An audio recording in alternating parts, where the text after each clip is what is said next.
everyone, my name is Jessie. Welcome back to my channel. Today I am doing my February monthly wrap-up. So through the month of February, I tried something a little bit new with my wrap-ups where every 4 to 5 books I released a video where I more in-depth reviewed those 4 to 5 books as kind of like a mid-month wrap-up. If you want to see more thoughts on the books that I'm going to talk about in this video, then I will link those down below, because in this video, I'm going to more of concentrate on just the stats, going through all the books I read, and giving like very, very short, succinct thoughts on each book. So starting with those stats, I managed to read a total of 13 books this month. That might be a new record for me. I'm very proud of myself for that number. And if you're asking how I did it, audiobooks. That's like my secret, is when I'm working and just doing like very tedious work, I'm able to listen to an audiobook and retain the information. So that's how I get through quite a few of the books. In terms of the genre breakdowns, I did have 2 DNFs this month that I'm not counting towards those 13 books that I read, and I'm not counting towards my yearly goal. I'll talk a little bit more about those when we get past these stats. But for star rating breakdowns, I read a total of 3 2-star books, 1 2.5-star book, 1 3-star book, 1 3.5-star book, 5 4-star books, and 2 4.5-star books. So ratings kind of all over the place. No 5 stars this month, but no 1 stars either. There was something that was really close, and we'll talk about that. And then the 2 DNFs, of course. So for the genre breakdowns, I read a total of 5 fantasy books, 4 thriller books, 2 contemporary, 1 classic, and 1 romance. And then for age ranges, I read a total of 9 adult books and 4 young adult books. So I'm really happy with my reading this past month, especially since it was a shorter month. So let's first start off. One of you had a great idea that you commented on one of my videos about going through the roll the dice game, the books that I rolled the dice for last month, and seeing if I managed to read all of them. So let's start with that. So here are the 8 books that I rolled for last month. I am happy to say that I did complete all of these with one exception that we will talk about. And then I did manage to read a couple of other books on top of those. For the other books that I read on top of the roll the dice, and we'll go over these one by one. So I'm really happy with my reading this month. I'm going to go in the order of enjoyment. I'm all over the place in this wrap up, if you can't tell. So yes, in the order of enjoyment, and I'm going to start with the 2 DNFs. And since I haven't talked about those in any other videos, I'll kind of talk about why I DNF'd them and such in this video. So the first DNF for me was Vow of Thieves by Mary E. Pearson. And I'm not gonna lie, I really think it's just because I read Dance of Thieves last year and hardly remember anything from it. So I started the audiobook for this one, got about 30 to 40% of the way through it, and just decided to DNF it. I wasn't retaining any of the information. I didn't remember anything from Dance of Thieves like I thought I would when I started this. It was something that was so confusing to me. I didn't know what was going on. So I need to go back and reread Dance of Thieves before giving this another try. I am going to try it again in the future. Again, it's nothing because of the quality of the book or the story or the characters. I actually really enjoyed Dance of Thieves, but I just didn't remember any of it. So maybe eventually I'll come back to this one, but I'm not in any rush to do so. And then the second DNF was actually a subscriber recommendation that I rolled from my game last month, and that was House of Leaves by Mark Danielewski. I'm really, really sad about this one because it is an adult horror that has a huge following for it. Like, if you manage to get through this book and finish it, then everyone said that they loved it and had so much fun reading it. The problem is the formatting in this book is really, really tough to read. So you'll get pages where there's 3 words on the page, but then you'll also get things where it's like there's these footnotes everywhere, like how it's told. Let me find a really good page to show you. Like, for example, this. So these are all footnotes that refer to other footnotes that refer to other footnotes that you have to keep following. And reading this, for me, I got about 150 to 200 pages in and DNF'd it because it was such a chore to read. I don't like footnotes in books, and this entire book is basically footnote after footnote. So I'm really, really sad because I do want to give this another try in the future because, again, I like the idea of it, and the mystery in it, in the story once we got going, was really, really cool. The whole idea behind it is there's this family in a house, and the house on the inside is bigger than the house on the outside. So like the house on the inside has all these hallways that lead to like other hallways that lead to other hallways, and then there's these staircases that go to the depths of who knows what. And so this house has like all these hidden things in it, and no one knows where these things go, and people get lost in this house in these hallways for weeks and days. And so it's such a cool idea, and I really, really want to come back to it. It just, this past month was not the month where I was going to finish this because I just wasn't having fun with it at all. It was such a chore. I was going to get in a slump. So I will try it again in the future for sure, because I've heard it's really good if you can get through it. It's just, it's a piece of work for sure. Okay, so those were my 2 DNFs. So let's now start with my least favorite book that I read and work our way up to my absolute favorite. Most of these books I've already talked more details about in the videos that I'll link down below. So if you want to see more thoughts, check those out. I'm just going to use this video as kind of an opportunity to give you my star rating and maybe like 3 to 4 keywords I would use to describe the book's plot, and then also my thoughts on it. So let's start with the least favorite, Strange Grace by Tessa Gratton. This book received 2 stars from me. I would describe it as a dark, witchy, haunted forest, deal with the devil kind of book. And the reason I didn't like it, character relationships and plot structure and pacing are the reasons I didn't like it. So, ugh. Next least favorite, The Beast is an Animal by Peter Nell Van Arsdale. This one also received 2 stars from me. I would say, to describe it, it's a haunted forest, prejudiced society, creepy kids. And then why I didn't like it, main character, super generic, pacing really slow, cliche romance tossed in for no reason. My next book, My Favorite Half Night Stand by Christina Lauren, received 2 stars as well. This one I would say is a friends to lovers trope. It's Christina Lauren, so if you like them. And I would say my reasons for not liking it, miscommunication. The whole book could have been resolved if the 2 characters had just talked to each other, which kills me in romances. I hate that. The next book I have, I Know Who You Are by Alice Feeney, received 2.5 stars from me. This is a husband goes missing, woman might be to blame, dual timeline, a lot of abuse.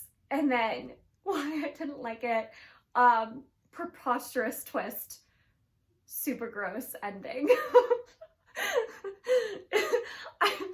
In my reading vlog about reading the lowest rated books, I spoil this. So if you want to go and see more details about why I didn't like this book, check out that vlog. The next book is The Mother-in-Law by Sally Hepworth. I actually have not talked about this book at all on my channel yet because I just finished it at the very, very end of February.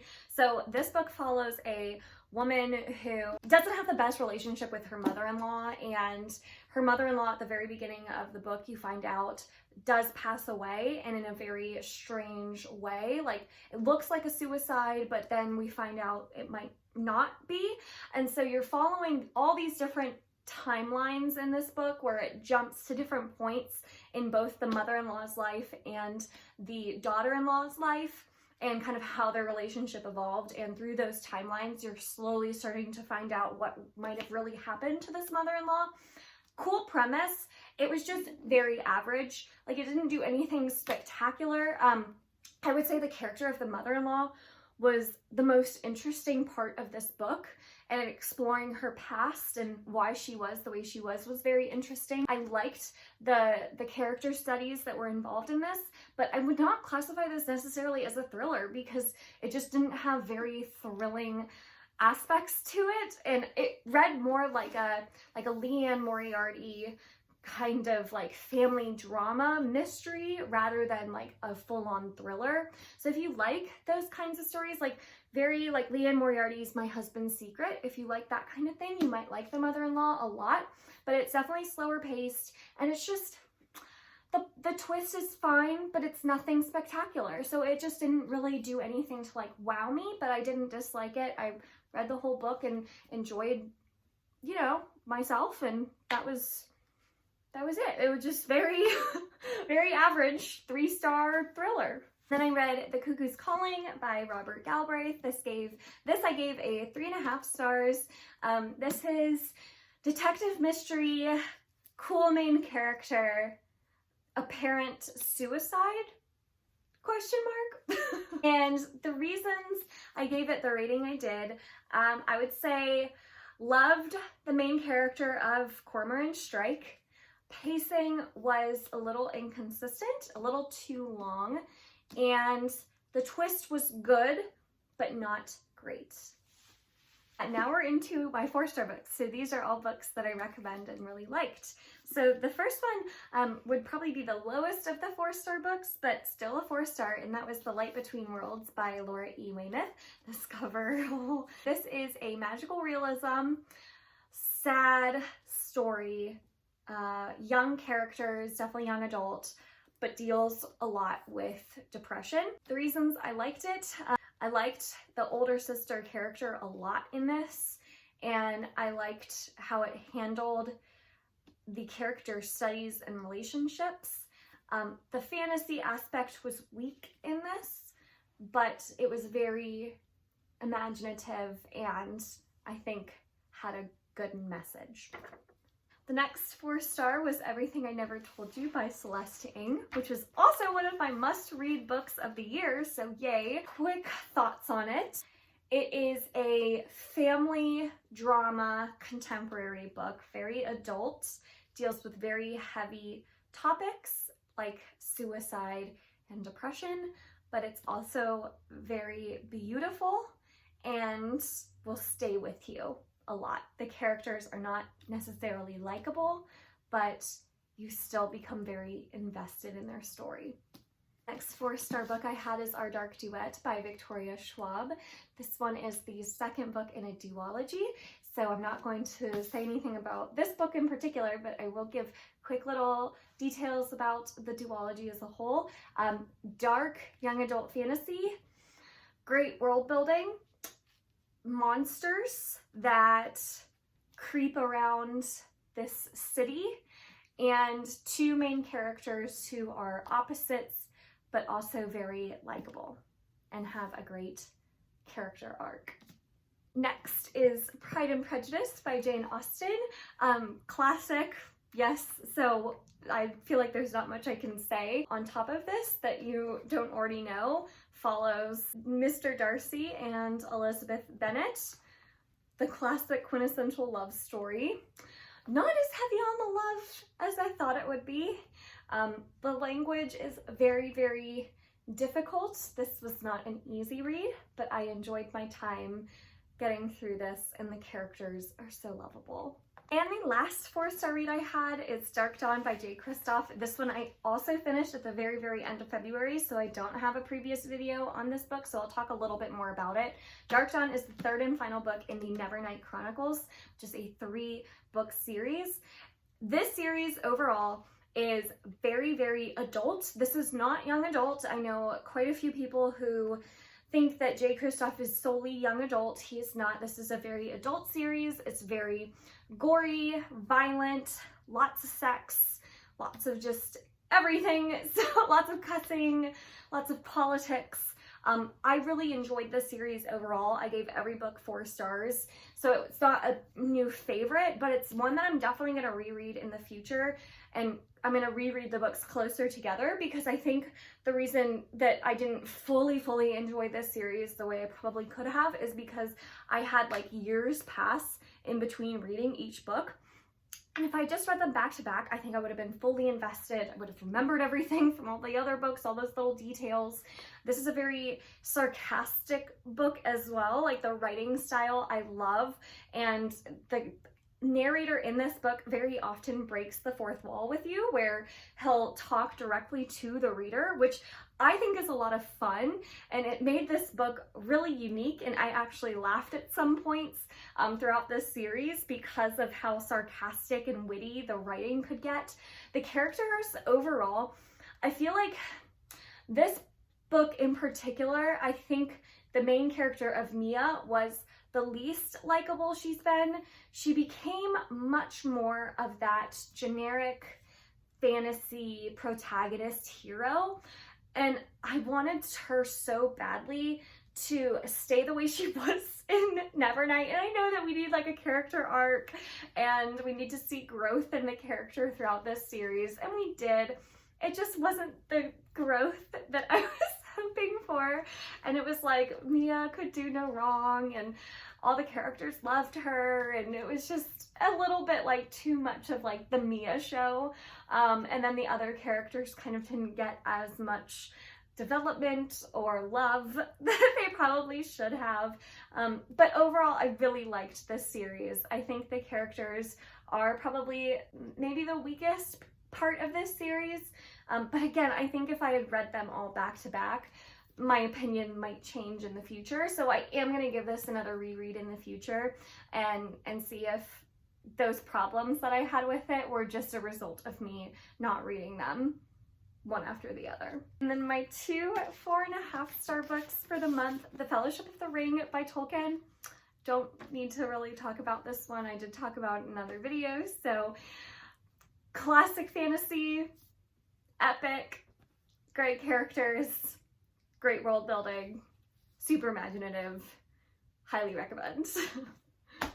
And then the last book I have a full dedicated review for, so go check that out if you want to see more details. It was The Sundown Motel by Simone St. James. This was my favorite book of the month that I read. I loved this. Ghostly, fast-paced thriller, great characters, so much fun. Like, so much fun. Lots of paranormal aspects, which is why I loved it as much as I did, and I just highly recommend it. I thought this was amazing. Those are the 13 books I read. Hopefully the little snippets of my thoughts were enough. And again, if you want to see more details, more thoughts on any of these books, I have those videos linked down below. This is, I think, how I'm going to do my monthly wrap-ups, just really quick snippets about each book, so that these videos aren't super long. And hopefully you like the stats wrap-up and kind of this style. So definitely leave your feedback down below. I'm curious to know what you guys think of this style of wrap-up. And thank you so much for watching this video. If you enjoyed it, give it a thumbs up, subscribe. I release new videos every Monday, Wednesday, and Friday. And until next time.